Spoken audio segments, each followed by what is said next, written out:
Sharjah سے کراچی سفر کے دوران گر کر تباہ ہونے والے K2 ایئر ویز کے کارگو جہاز کا ملبہ تو مل گیا ہے، لیکن اس جہاز کے عملے اور بلیک باکس کی تلاش اب بھی جاری ہے۔ پاکستانی حکام کے مطابق منگل کی شب جہاز نے نیویگیشنل سسٹم میں مسئلے کی اطلاع دی تھی اور کراچی میں ایئر کنٹرول سینٹر نے اس کی رہنمائی بھی کی تھی۔ ایئرپورٹ اتھارٹی کا یہ بھی کہنا ہے کہ اس کے بعد ریڈار پر طیارہ تیزی سے نیچے آتا ہوا دکھائی دیا اور اس کا رخ اچانک تبدیل ہوتا دیکھا گیا، جس کے بعد کراچی سے تقریباً 155 ناٹیکل میل مغرب میں طیارے سے ریڈار اور مواصلاتی رابطہ منقطع ہو گیا۔ اس حادثے کے بعد کئی سوال اٹھائے جا رہے ہیں۔ پہلا یہ کہ پرواز بھرنے سے پہلے طیارے کے ساتھ شارجہ میں کیا ہوا تھا۔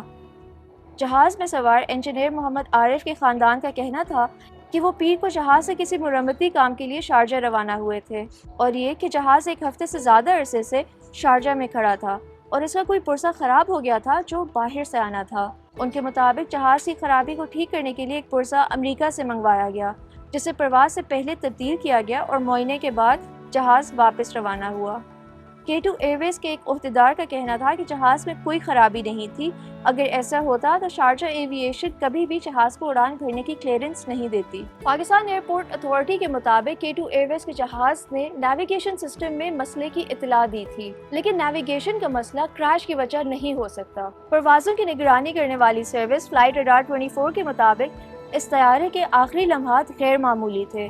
یہ 1 منٹ سے بھی کم وقت میں طیارہ تقریباً 5000 فٹ نیچے آیا، پھر 30 سیکنڈ میں تقریباً 6000 فٹ اوپر گیا، جس کے بعد 36550 فٹ کی بلندی سے غیر معمولی انداز میں نیچے آیا۔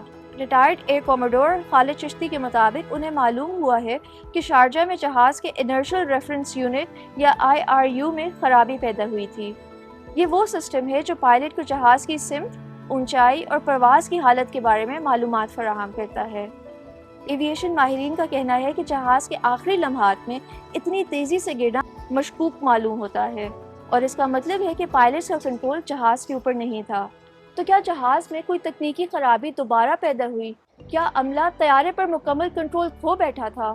اور حادثے سے پہلے اصل واقعات کیا تھے؟ ان سوالات کے جواب شاید بلیک باکس میں موجود ہوں، جس کی تلاش اب بھی جاری ہے۔